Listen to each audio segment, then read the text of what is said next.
Колегите ја нарекуваат принцезата на домашната блогосфера, а таа епитетот го брани со својата енергија, искреност и професионалност.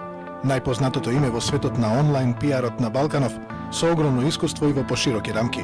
Дел од своето искуство и совети со нас ќе сподели Драгана Ѓермановиќ.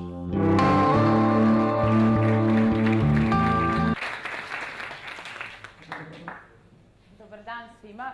Ja sam po prvi put u Makedoniji i prvi put u Skoplju. Verovatno me to dosta predavača, najmanje još i Milo će vam to reći. I veliko mi je zadovoljstvo da sam na konferenciji koju organizuju naši prijatelji. Imate sreće da u svojoj zemlji imate tako sjajne ljude koji razumeju i dele sve informacije o značaju u vezi sa webom sa svima. Meni je čast da sam ovde, Darko, hvala na pozivu. Ja sam pripremila par tema koje vam možda budu zanimljive. Uglavnom se odnose na nešto što će biti aktualno u godini koja je pred nama, da tako kažem, ili u mesecima koji su ispred nas, jer sigurno imate često prilike da slušate o stvarima koje su već aktualne, koje se već negde koriste. Ono o čemu ja razmišljam kao neko ko se sve više bavi planiranjem nego operativom su stvari koje će se tek dogoditi.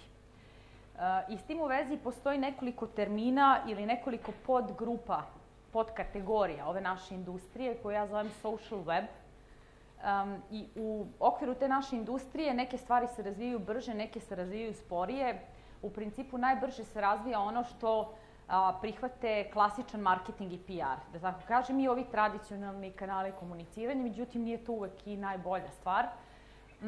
Ono što sam ja negdje izdvojila kao 3 teme kojima se ljudi u mojoj agenciji, klijenti kojima se bavimo, okupiraju cele godine su, da tako kažem, 3 neke ključne teme koje se odnose na sadržaj, na izbor sadržaja, na njegovo segmentovanje i upravljanje sadržajem. Pored toga, te neki aspekt, da ga tako nazovemo, povezivanja sa samom masom, jer ono što je dominantan trend je da se društveni mediji koriste upravo po principu po kojem su se ranije koristili ili se i dalje koriste mas mediji. Kolega Nikola, mislim da se preziva Bojkov, je rekao jednu jako interesantnu stvar koja se odnosi na korišćenje, na primjer, Facebook u advertisingu. Ono što se događa je da ove divne društvene medije počinjemo sve češće da koristimo kao mas medije i da broadcastamo poruke nipodaštavajući najvažniju funkciju i ulogu društvenih medija, to je usko targetirani odnos koji se može ostvariti bukvalno sa bilo kim na planeti. I u tom smislu povezivanje sa masom i stvaranje neke dodane vrednosti je druga tema koju ću vam malo spomenuti, a u okviru crowdsourcinga. Pored toga, treća i vama najpoznatija tema, dakle nešto što vam je i najbliže, odnosi se na cross-linking, dakle na međusobno povezivanje sadržaja. I upravo ova content kuracija je nešto što vam je možda ili na izgled najmanje poznato i idemo do cross-linkinga koji vam je sigurno poznatiji od svega ostalog. Iako vidjet ćete tokom samog predavanja sve su ove stvari koje znate. Vi dolazite iz industrija koje vrlo dobro razumeju javnost, koje su naučile da kroz različite akcije, aktivnosti uspostavljaju, održavaju odnose sa javnosti. Tako da je ovo sve vama manje više blisko. Samo prosto postoje neke preporuke i neki primeri i neki slučajevi u kojima ćete izoštriti svoje znanje i svoju ekspertizu i iskreno se nadam sa primjerima koje sam izdvojila da ćete to i uspeti. Definitivno su reči koje okupiraju budućnost kada je u pitanju social web manje ili više počinju na slovo si. Ja sam ih nabrojala dosta i o svakoj od njih može da se kaže baš mnogo toga. A prvenstveno iz ugla online PR-a započet ću priču o content curation, o crowdsourcingu i cross-linkingu sa pojašnjavanjem onoga što se u ovom trenutku događa u celom našem regionu posmatrano prihvatanje social weba kao mainstreama. Da bismo znali šta će da se događa i da bismo razumeli stvari, moramo da shvatimo kako se ta promena prihvatanja društvenih medija kao jednog od najznačajnijih alata samog društva. Društveni mediji još nisu alat kompanija. Društveni mediji nisu alat politike. Nisu alat politike čak i u zemljama koje su mnogo razvijenije od naših. Društveni mediji su u našem regionu alat društva. Sad, kako su kompanije iz marketing i PR industrije prihvatile to što se događa sa društvenim medijima? Tu pojavu koja je tako eksponencijalna. Znate onu priču, kad nekom treba kažete nešto o Facebooku, LinkedInu, Twitteru, onda im samo pokažete neki graf kao tu je bilo i sad je odjednom ovde. Tako izgleda svaki graf za sve jedan društveni medij trenutno, bez obzira da pričamo o Pinterestu ili pričamo o LinkedInu. Šta se događa sa kompanijama i sa njihovim odeljenjima za marketing i PR? Šta se događa sa tradicionalnim agencijama? Ja sam to pokušala da pojasnim kroz jedan, da tako kažem, graf, to je metafora, Kubler-Ross model. Možda ste čuli za nju, ona dolazi iz medicine. I u prevodu bi glasila 5 stepeni besa, ili 5 stages of grief, i opisuje u medicini način na koji ljudi koji boluju od smrtonosne bolesti prihvataju da će umreti. I po psihologiji, a u okviru medicine, oni prolaze kroz 5 tipičnih faza, jednu, drugu do 5. I ono što sam zaključila je da sve kompanije u našem regionu, sasvim sigurno je tako i šire, prolaze kroz ovih 5 stadijuma kada shvate da su društveni mediji neminovnost. Vrlo morbidna i surova metafora koja povezuje jednu i drugu stvar i potpuno istinita. Kompanije i brendovi prihvataju da se društvo nepovratno menja jednako teško, prolazeći kroz iste faze, kao što čovek prihvata činjenicu da će umreti od smrtonosne bolesti. I u prvom naletu, u prvom momentu, nakon što im se kaže, vidite, sad sve to što ste vi 50 godina uspevali da manipulišete javnost, da investirate pare u, ne znam, agencije i medije, pa da vam oni spinuju super tekstove i sve to što ste naučili, imate super modele, to sad ne važi. Na to, naravno, kompanije, organizacije, političke organizacije, dakle, svi kažu, ma da, kako da ne. To smo mi, ako se sećate, imali situaciju Srbije i Makedonija gotovo u isto vreme, pre jedno 3-4 godine. Ma šta pričate, na internetu su neki gikovi i neki klinci i neki zaluđenici, to nema smisla, niti ima šanse da to postane trend i tako dalje. Dakle, negiranje je bila prva reakcija kroz koju su prošle. Neke kompanije još uvek prolaze kroz ovo. Kad budete čuli čitav ovaj 5 stages of grief, znači ćete po kompanijama koje pratite i znate, tačno ćete znati gde su u fazi razvoja i prihvatanja i otprilike ćete pretpostaviti koji im je sledeći korak. Sad, kada vide da to definitivno nisu samo gikovi, nego da su to neki klinci i klinceze koji ozbiljno mogu da uzdrmaju biznis, da organizuju različite društvene pokrete, okupljanja, da utiču na klasične medije i da definitivno njihov smisao i uticaj postoji, bez obzira na to da li su gikovi ili neki normalni ljudi koji imaju decu i tako pristojno izgledaju i ne bave se internetom u suštini. Onda oni naravno budu besni. Zašto? Zato što su 50 ili 70 godina učili kako da obmanu ljude. 50 ili 70 godina su provaljivali načine kako da manipulišu sa javnošću koristeći broadcast medije.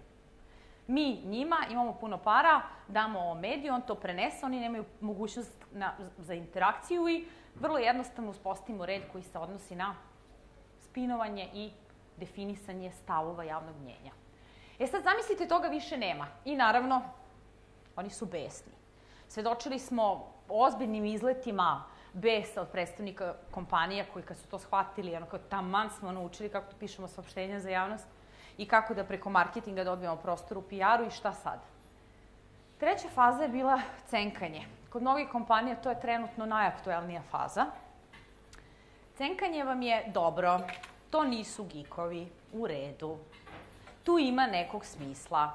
Evo, idemo mi sad na taj internet i u tom nekom internet miksu uzet ćemo 2,5 kg Facebooka, oko 300 grama Twittera, oko 250 grama YouTube-a i eto, mi smo sad na internetu, mi smo društvena kompanija i kapiramo šta se događa. To naravno nije suština, to vam je potpuno jasno čim ste ovde i tu nema rezultata. Zašto? Zato što definitivno ispada da kada su se uključili u debatu na social webu, počeli su da social web i nove medije koriste na stari način. Tipična, uobičajena greška. Tako da komuniciraju kao jedan sa mnogima, tako da su prestravljeni od negativnih komentara, sigurno to znate. Sve kompanije sa kojima sam pričala, rekli, ali da li mi bi, ali šta kad oni dođu pa počnu da nas hejtuju, pa da psuju, pa da zameraju, pa imaju svašta da nam kažu, kaže super, u vezi sa proizvodom, sa uslugom, ok, menjajte proizvod, menjajte uslugu. I tu je, naravno, suština. Ne možete da se cenkate sa social webom. Ili ćete ga prihvatiti kao društvenu promenu koja u centar stavlja svakog pojedinca, ili nemojte da idete na social web. Nema kompromisa, nema cenkanja. Ima, ali onda nema rezultata i onda ćete biti prilično depresivni. U poslednjoj fazi u kojoj je jako malo kompanija, i to ne u Makedoniji, ne u Republici Srbiji, ne u Hrvatskoj, nego posmatrano na svetski nivo, posmatrano one velike 500 Fortune kompanije. Ima ih malo zato što još uvijek vide mnogo rizika i malo motiva u tome da se poprave. Ali to će se menjati. Na kraju, kada prihvate, svedočit ćemo vremenu i svetu kojeg smo dostojni kao ljudi.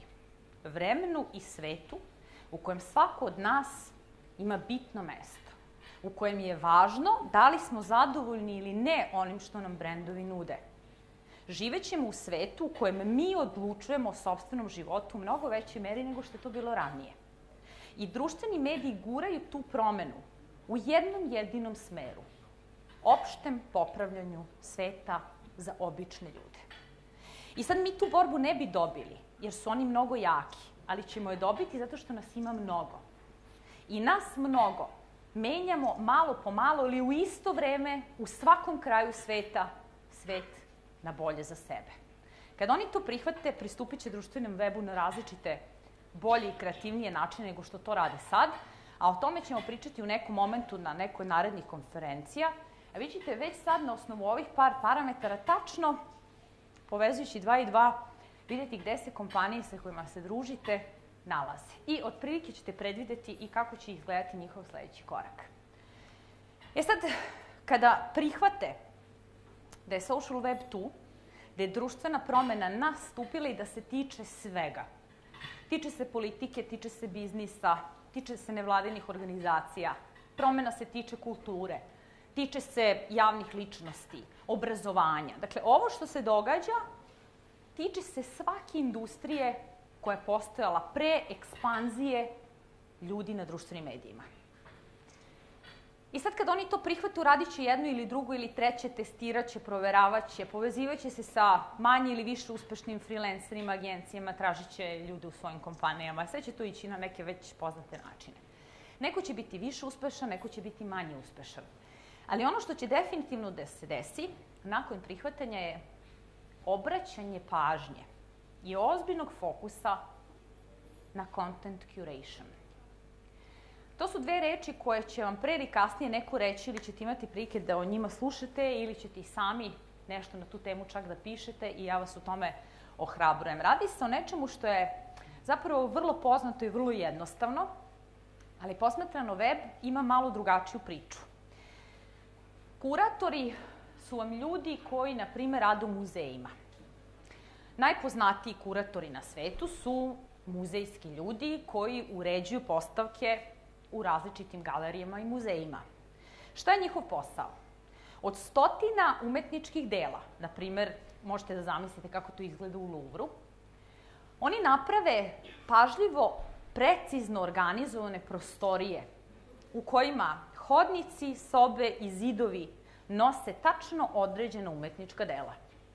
I to tačno određena, poređeno po vremenu, po autoru, po zemlji iz koje je to umetničko delo, po interesovanju samog posetioca koji prolazi kroz taj muzej ili galeriju. Kuratori muzeja su ljudi zbog kojih je poseta muzeju dobro ili loše iskustvo. Oni su glavna karika uređenja tog sadržaja koji se pokazuje u muzejima. Content kuratori rade istu stvar.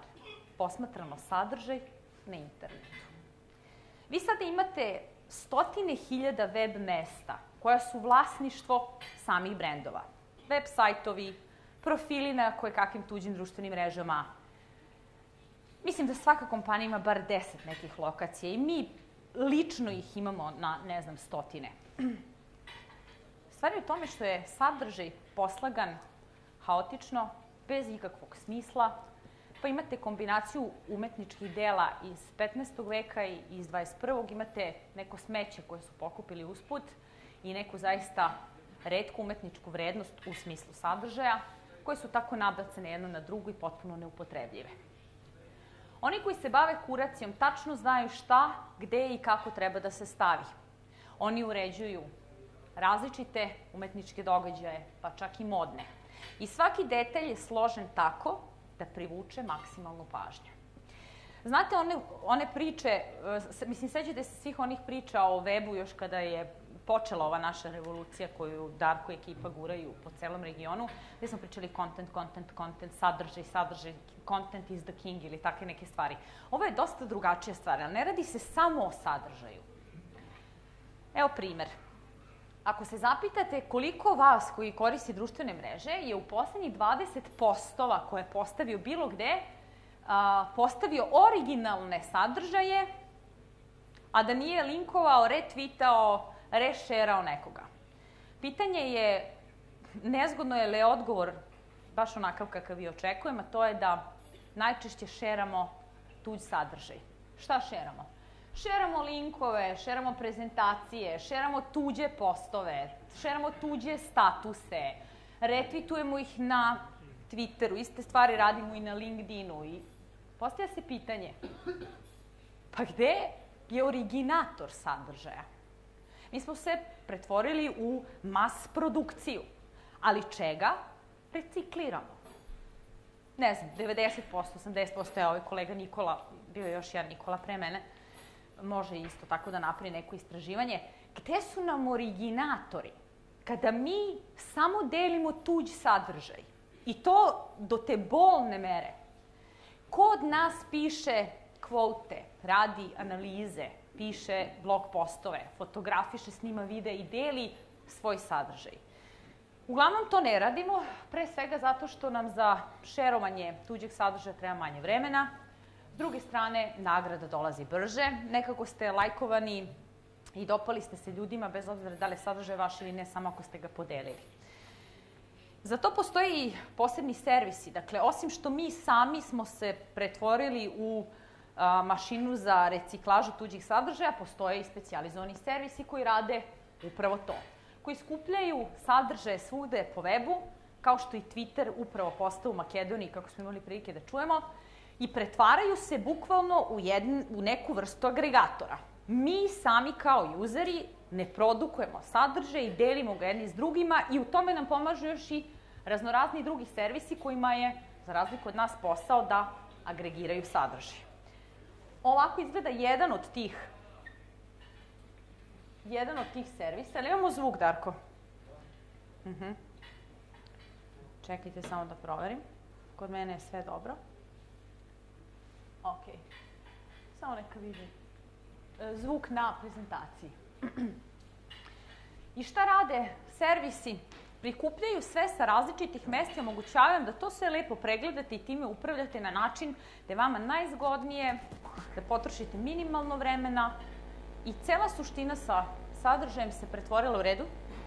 Evo ga, samo sekund da proverim, ali to radi. And publish your story for the world to see. Storify is a narrative tool for the social media age. Log in with your Twitter account. Search what people are saying on YouTube, Twitter, Facebook, pretty much anywhere on the web. Then rearrange them any way you like. Add your own explanations and thoughts, and publish your story for the world to see. Share those stories with us, and they, and you, might just wind up in the stream. Šta se događa? Događa se da smo odlično naučili da recikliramo i dalje niko od nas ne pravi dobre sadržaje. Ili je toliko malo onih koji prave dobre sadržaje, vreme koje dolazi diktirat će kvalitet u sadržaju koji se produkuje. Neko je pitak, neko je interesantan, neko koji menja stvari na bolje. Šta se događa? Ljudi koji proizvode sadržaj su definitivno esencijalni deo samog lanca. Njima u pomoć dolaze agregatori, sami ljudi koji postaju agregatori ili mreže koje agregiraju sadržaj sa različitih strana. Ovo su neki od raznoraznih agregatora na raznorazne teme koji prikupljaju sadržaj i plasiraju nam ga da ih vidimo i konzumiramo.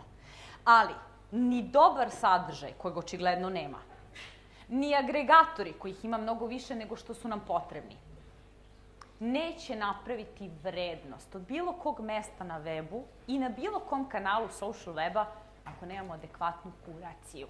Šta to konkretno znači? To je osoba koja će sadržaj koji imamo koncipirati na način da bude relevantan, da bude ispravno organizovan. Umetnička dela iz 17. veka su u toj sobi, ona pripada umetnicima iz Francuske, desno su umetnici iz Italije, i pozicija svakog tog sadržaja na bilo kom našem web mestu će biti povezana u idealan krug. Sadržaj koji se objavljuje, bez obzira da li koristimo društvene mreže ili sajtove, ono što se zaboravlja je da su sajtovi hubovi, sajtovi ili blogovi ili druga content mesta, da tako kažem.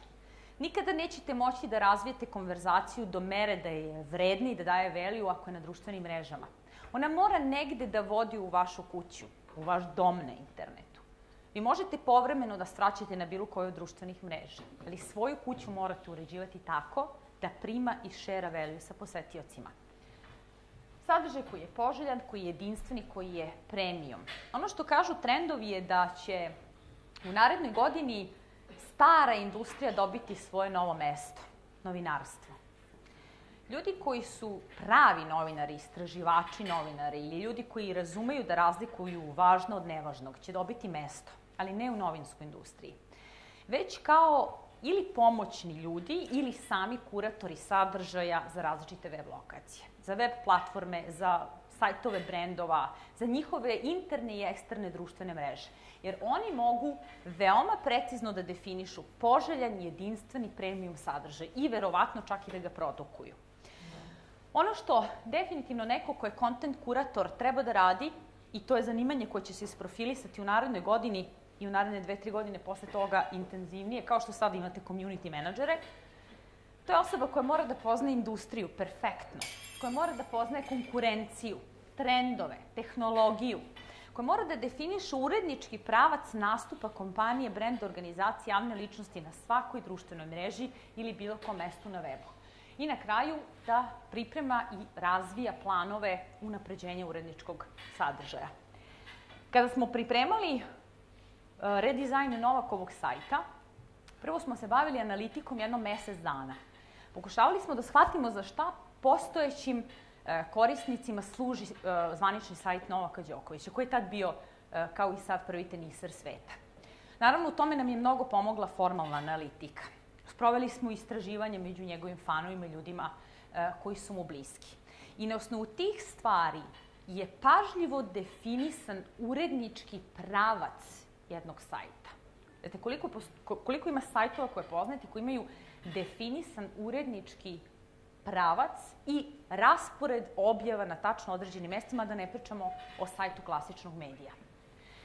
Kada smo došli do podataka koji su nam bili od značaja, tačno smo definisali gde ide koja vrsta informacija. Od tih koji se odnose na sledeći turnir, na njegovu poziciju, privatni podaci koji se tiču vremena i vremenske zone u kojoj je Novak i tako dalje. Ali već na naslovnoj strani smo morali da uradimo ono što je onima koji Novaka najviše vole, to su njegovi fanovi, najvažnije. Pod broj 1, da im omogućimo da već na naslovnoj strani ostavljaju sadržaj koji za Novaka pripremaju. Fotografije, banere, videa, intervjue, sličice, slike i tako dalje. Imaju mogućnost da na zvaničnom sajtu, da na naslovnoj strani zvaničnog sajta postave svoj sadržaj o Novaku. Odmah pored imaju mogućnost da u interakciji sa Novakom, dobiju odgovore na pitanja koja su im značajna, na to da li se Novaku sviđa ovo ili im se ne sviđa, odnosno u skladu sa redizajnom sajta je koncipirana aplikacija koja treba da da odgovor na pitanja fanovima, gde će oni, osim dve njihove glavne potrebe, osim da mu pokažu šta su za njega stvorili, i to rade svaki dan, imati priliku da od njega dobiju mišljenje o tome što su stvorili i mišljenje na druge teme.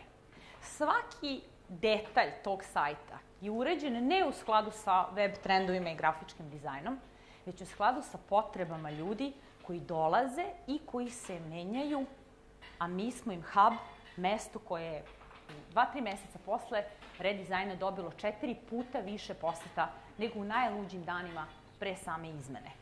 I pravac je ono što držimo i guramo i oko čega nema kompromisa.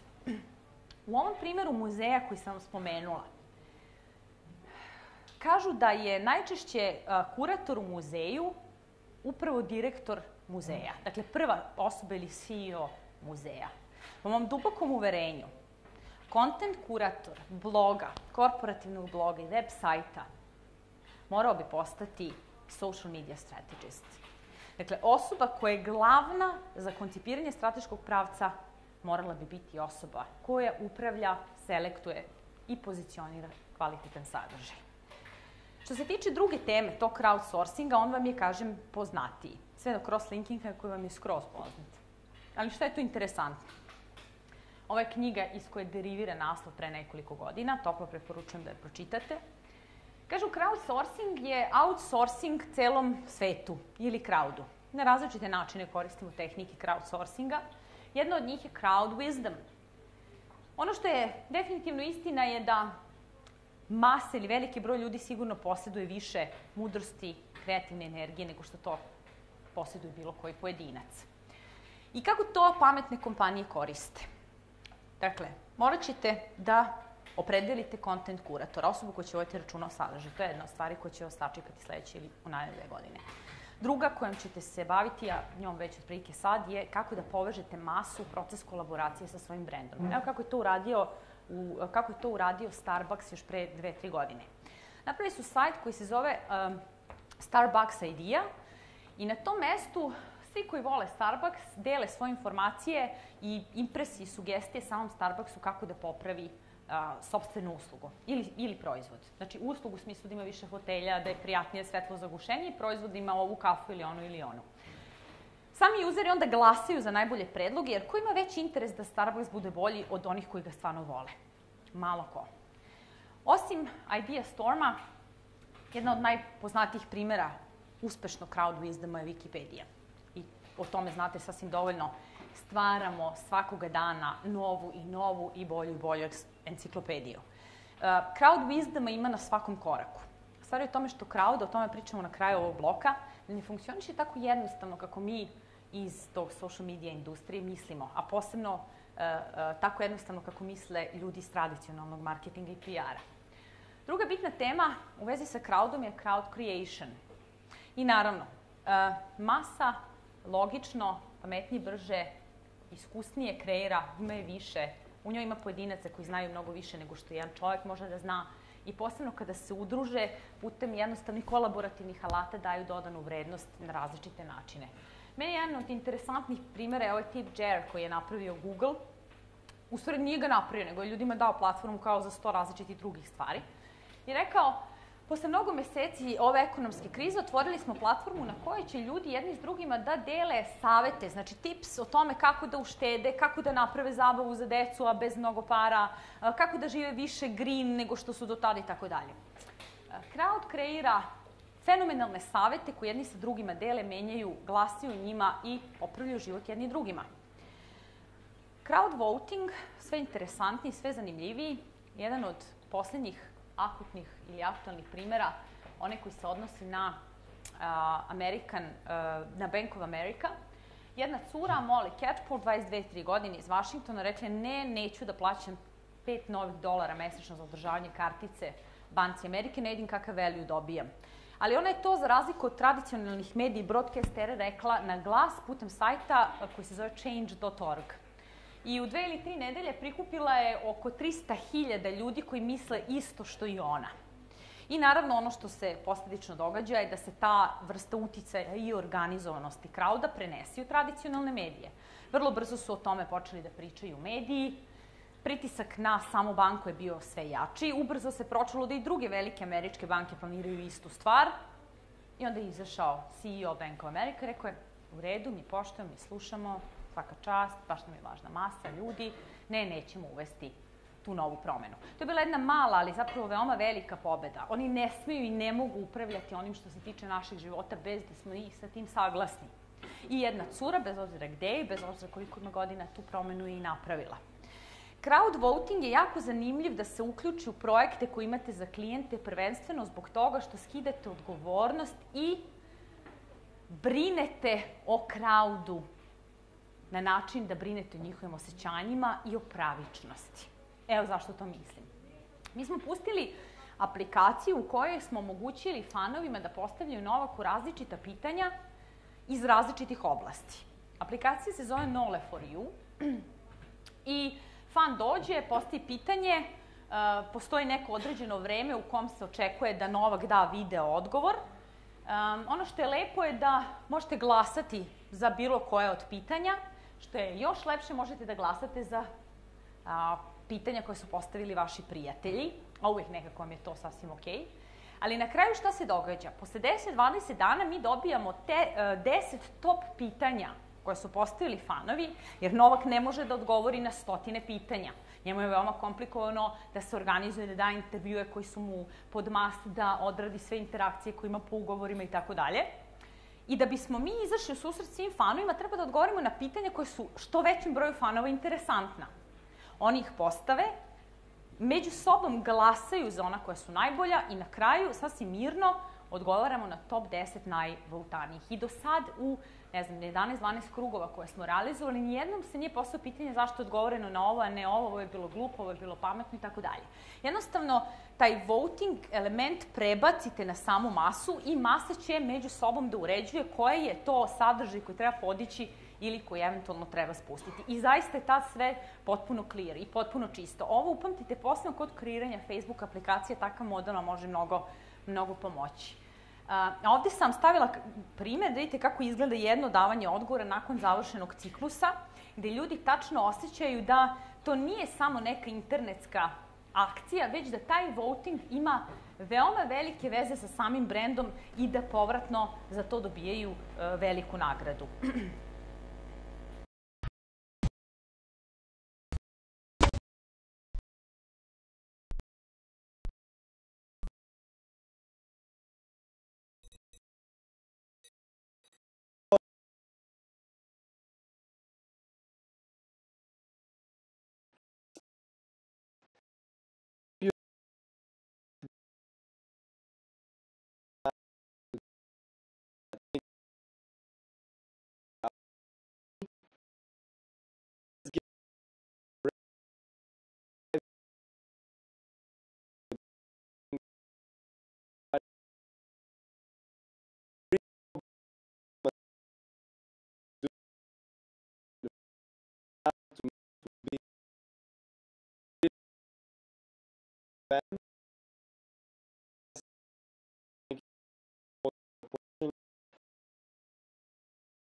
Ali šta se dešava? Dešava se da sad svi tu imaju naviku. Oni imaju naviku da postavljaju, glasaju, jedni drugi guraju na Twitteru, na drugim društvenim mrežama, situacija je skroz clear i crowd je uključen i ovo je zaista interakcija. Naravno, kada na kraju imate jednu ovakvu zvezdu kao što je Novak, kojim je interakcija prosto u genima, ono što kažu pisana na kožu, prosto nije teško napraviti nijedan interaktivni događaj. Osim crowd votinga, skrećem još pažnju na crowdfunding posebno, jer je ovo jedna od najosetljivijih crowdsourcing aktivnosti. Tu gde skupljamo mnogo od malo, pa na kraju skupimo mnogo, po principu long taila. Možemo da skupimo 5 miliona za Wikipediju od, ne znam, 5 kompanija, svaka da milion, ili od nas 5 miliona koji ćemo dati po $1. Ali je onda i distribucija moći podeljena među nas 5 miliona u odnosu na ovih 5 koji bi tako mogli da vrše uticaj. Crowdfunding je veoma popularan i kada se postavi pitanje crowdfundinga, postavi se pitanje postojanja naših korporativno-društvenih kampanja u samim kompanijama u kojima radimo. Naime, pošto ljudi jedni sa drugima odlično funkcionišu, votaju jedni za drugi za njihove projekte i fundaju, dakle daju novac za projekte koji su od značaja, postavlja se pitanje šta ćemo mi kao kompanije da radimo, pošto nam je to bila jedna od najinteresantnijih poluga moći. Evo, pogledajte kako je to radio ovaj jedan dečko iz Australije, rodom iz Južne Afrike, koji ima 23 godine i koji je prosto zbog umetnosti, osjećaja, ljubavi do kombinovanja zvuka u sliku i pravljenja muzike od malih delića stvarnosti, napravio jedan video, zove se Garden, videlo ga je, ne znam, sad već 2 miliona ljudi i na osnovu toga ušao u bukvalno masovnu produkciju stvarnog sveta koji je pretvorio u umetnost. Darko, ja sam, da ubrzam tempo. Okej. Evo, pustit ću vam sad da vidite kako izgledao taj njegov prvi video koji je on nastavio u jedan globalni svetski projekat, zahvaljujući kojem svako od nas ima vrednost, a fandaju ga ljudi širom sveta. Guardian, baš taj koji sam vam malo pre pokazala. Spojio je sve zvukove koje čuje u jedan muzički spot.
Pojedinih scena i zvukova u fenomenalne muzički artske spotove. On je to uradio je za nekoliko veoma interesantnih crtača i projekata i koji su imali neverovatan baz online, naravno, ali šta se dešava? Dešava se da Pogo s tim nije bio zadovoljan. On je rekao, ja hoću da stvaram tako da zabeležim kroz ove videe ceo svet. Hoću da vidim kako monasi u manastirima, đaci u školama, klinci na ulicama Južne Afrike, ovi u Severnoj Americi, deca iz Srbije, kako žive, kako dišu, kako se ponašaju. Hoću da uhvatim stvarni trenutak, da remiksujem stvarni svet. I ja, drugari, i tako se bukvalno obratio ljudima na Kickstarteru, platformi za crowdfunding, ne želim da mi plaćaju Sony, Apple ili bilo ko drugi, jer neću da utiču na kvalitet remiksa stvarnog sveta. Hoću da to bude naše delo. Sa vama ću podeliti čitav projekat, čitav proces pre, sve što snimim, sve će biti free, bit će downloadable sa mog YouTube i svakog drugog kanala, ali hoću da ga uradim nezavisno od drugih. To je tako pojasnio jako brzo su počeli da se javljaju ljudi koji su mu donirali svako ko je koliko mogao. Za manje nego predviđenog vremena je prikupio dovoljno para i isprodukovao prvi Remixing the Real World iz Južne Afrike, odakle jeste, kako bi pokazao ljudima kako stvarni svet istinski diše. Taj projekat se nastavlja i nijedna kompanija na njega nema uticaj. Zašto? Svako od nas pomalo dao je momku toliko da stvara umetnost i menja svet u svom smislu, bez da ikome išta duguje. Ovo je prvi video koji je napravio u remiksu stvarnog sveta.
On sad hvata te najvažnije, najlepše i najbitnije trenutke vezano za jednu zajednicu i od toga pravi neverovatnu biblioteku koja će mojim ćerkama za 10 ili 20 godina biti stvarni trenutak uhvaćen u vremenu i prostoru.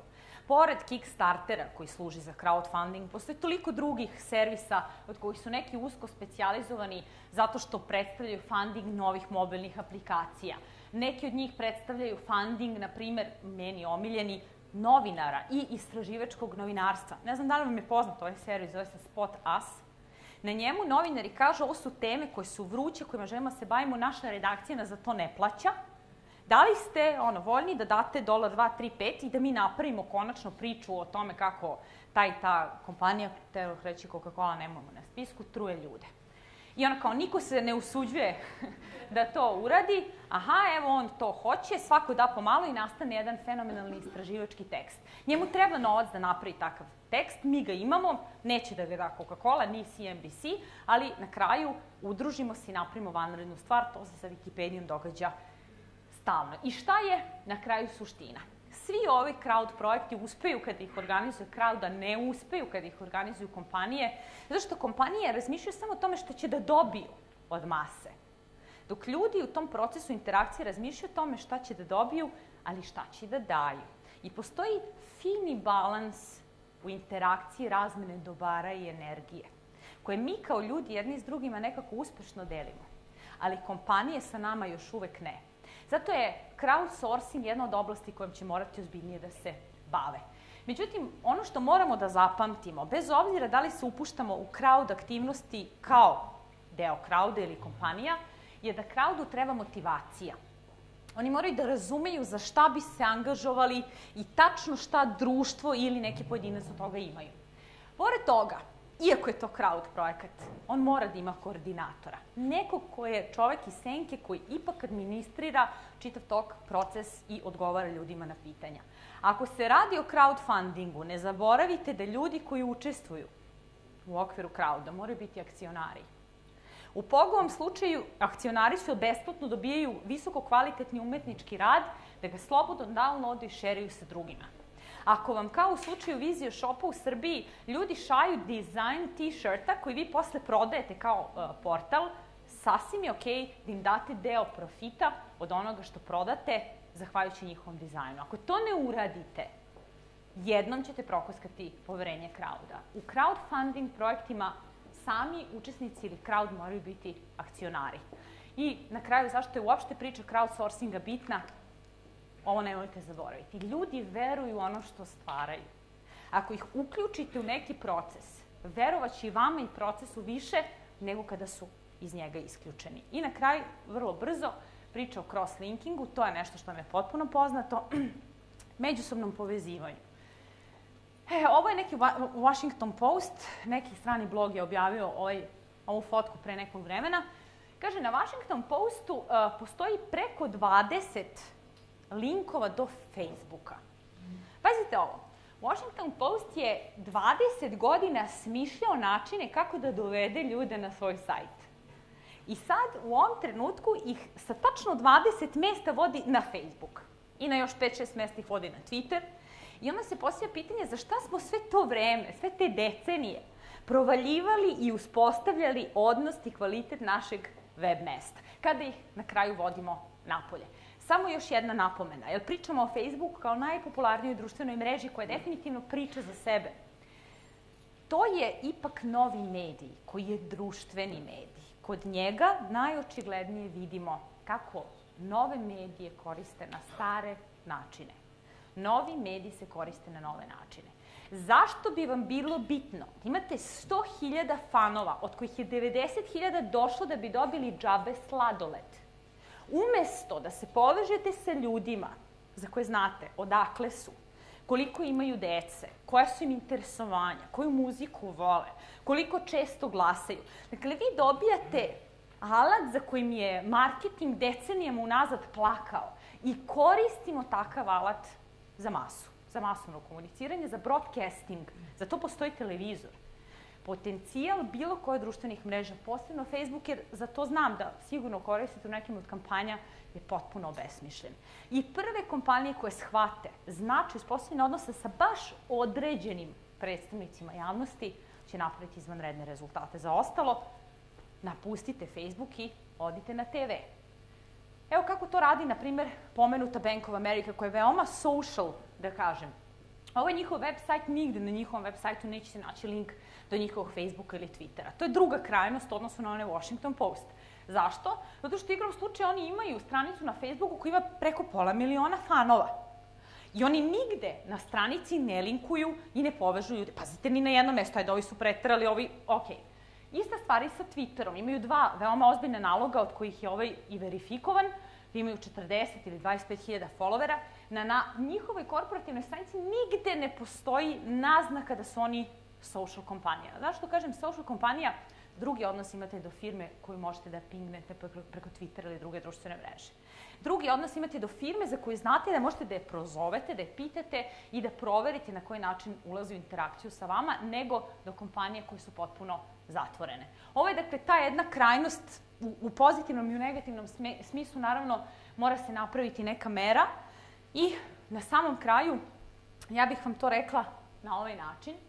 Kada budete razmišljali o povezivanju, kada je prva stvar u pitanju povezivanju sadržaja, kada je druga stvar u pitanju povezivanju ljudi u procesu crowda, ili kada je treća stvar u pitanju cross-linking, razmišljajte o tome da povezujete potrebe. Da povezujete potrebe i očekivanja ljudi, a ne puki sadržaj. Kad to uradite, onda može da vam se desi nešto stvarno sjajno, kao što se desilo u našoj agenciji, da napravite nešto što niste znali ni da umete da napravite. Kada porazmislite, kada povežete sve tačke, nastaju istinska umetnička dela. Nastaju stvari posle kojih znate da ima smisla to što ste se rodili i što se bavite poslom kojim se bavite. Prestanite da razmišljate o krajnjim tačkama, o posledicama i rezultatima. Razmišljajte o suštini i onda dođu neki plusevi sa svih strana da osjećate koliko sve ima smisla. Tako smo spojili neke interesantne tačkice i napravili nešto na što smo jako ponosni, između ostalih stvari, i ukupan korporativni identitet Novaka Đokovića, koji uključuje i vizualni identitet, i logotip, i font, i razne druge elemente. Može svetlo.